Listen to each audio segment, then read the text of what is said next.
Also tonight, coming up, a bombshell new development from the Durham probe. We also have disturbing new video showing alleged Antifa rioting, attacking Republicans in Portland. By the way, police took forever to get there.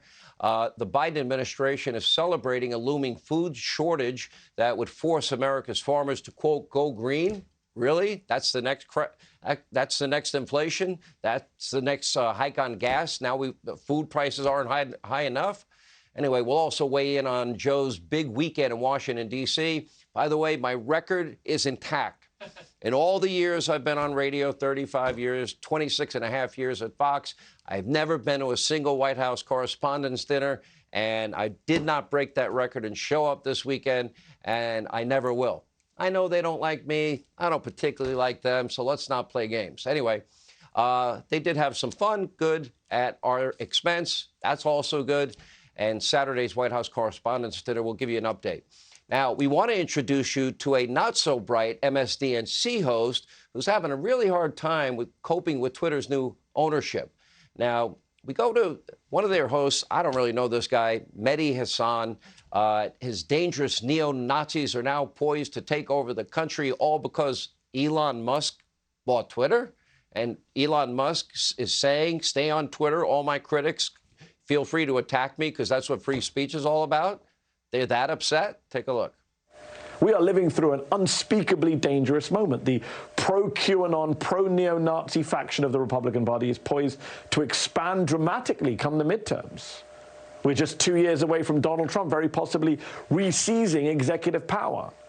If that happens, we may look back on this past week as a pivotal moment, when a petulant and not-so-bright billionaire casually bought one of the world's most influential messaging machines and just handed it to the far right. Now, today, Elon Musk, he responded, tweeting out, quote, NBC is basically saying Republicans are Nazis. By the way, Elon, I don't know if you've ever watched their show or you're watching tonight, every single day, used to be every 2 years, every 4 years. Now it's pretty much every day. Republicans are racist, sexist, homophobic, xenophobic, Islamophobic, now transphobic. They want dirty air and water. They want grandma and grandpa only to eat dog and cat food. And then they want some prominent Republican lookalike to take Granny and Grandpa in a wheelchair and throw them over a cliff. Welcome to my world. Welcome to the world of conservatism. This is the same organization that covered up the Hunter Biden laptop, he goes on, and had the Harvey Weinstein story early, and they killed it, and they built Matt Lauer, he wrote, his rape office. Woof. I think he's talking about that lock thing that had been reported. I don't know if that was ever verified. Lovely people, he writes. Anyway, I'll add. This is the same network that brings you Joy Reid, conspiracy theorist of all time, Rachel Maddow, and until recently, Lion Brian Williams, you know, the guy that saw dead bodies floating during Katrina in front of his hotel that wasn't flooded. Now, needless to say, NBC News doesn't exactly value truth. Neither does fake news CNN, for that matter. Both organizations are only propaganda arms for the DNC. They peddle in lies, conspiracy theories, always to advance the socialist agenda, hate on conservative, everything conservative, and Trump and all Trump supporters. And on Sunday, one CNN guest called for the federal government to step in, regulate discourse on Twitter before it's too late. Take a look.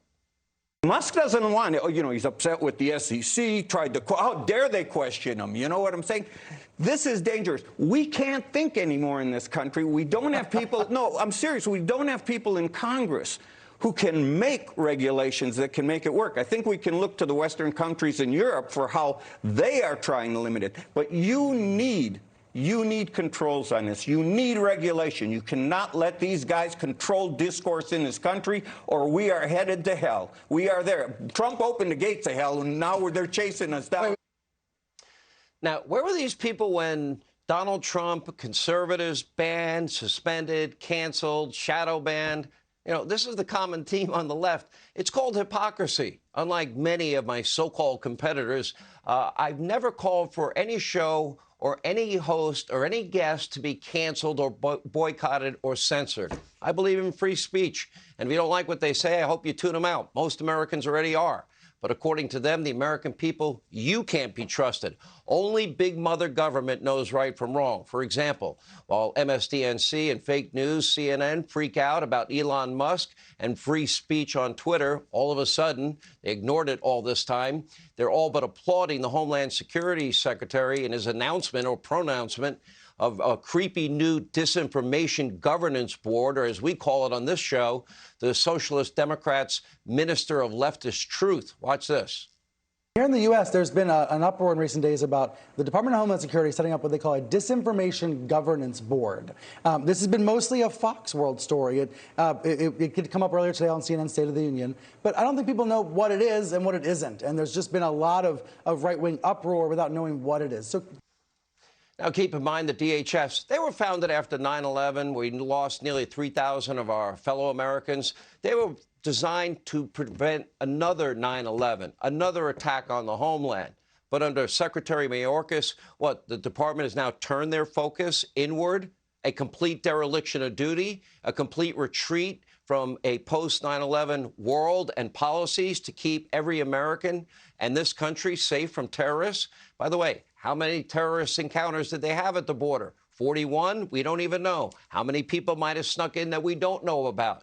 And according to Mayorkas, disinformation and climate change, they are the crises of the day. And apparently we have no one to blame but ourselves. In other words, the administration actually believes the greatest threat to this great country are we, the American people. We've got to look into domestic terrorism, those scary mommies and daddies at school board meetings that will be investigated for domestic terrorism if they dare to raise their voice against CRT or age-inappropriate education. And counter to this grave threat, Mayorkas announced a new Ministry of Truth to be led by a far-left lunatic who ironically spreads a ton of disinformation all the time. For example, in April 2020, Nina Jankowicz referred to the COVID-19 lab leak theory as a baseless rumor spread by Trump supporters. False. Chinese state-run media frequently cited her fictitious claims, using them in their own disinformation campaign. And Jankowicz also spread misinformation playing down the Hunter Biden laptop. She called that a Trump campaign product. Another disinformation lie. She praised disinformation dossier author Christopher Steele. And on Twitter, she enthusiastically voiced her support for Hillary Clinton and echoed Hillary's insane claim that Trump would embolden ISIS. No, Trump actually wiped them off the planet and sent them straight to hell where they belong. But don't worry, let not your heart be troubled. According to Mayorkas, our new disinformation minister is totally neutral, with no bias at all, who will only act in the best interest of Americans on a government disinformation board that will never abuse its power. That's what he's saying. Didn't they tell us that with FISA warrants? Yeah, I think they did. Take a look. Will American citizens be monitored? No. Guarantee that. Well, so what we do, we in the Department of Homeland Security don't monitor American citizens. You don't, but will this board change that? No. The board does not have any operational authority or capability. What it will do is gather together best practices in addressing the threat of disinformation from foreign state adversaries, from the cartels, and disseminate those best practices to the operators that have been executing in addressing this threat for years. Oh, so we're supposed to take his word for it. Didn't the federal government also tell us that the FISA program, that's right, it would never be used against Americans? Tell that to Carter Page and Donald J. Trump. And what about this shocking report from late last week detailing how the FBI actually was caught searching millions of emails and texts and other electronic communications of Americans without any warrant whatsoever? Now, the last thing this country needs is yet another government program that gets used and abused to monitor Americans' communication. I live this life every day. It's a great joy. You should try it one day. Hey, Sean Hannity here. Hey, click here to subscribe to Fox News YouTube page and catch our hottest interviews and most compelling analysis. You will not get it anywhere else.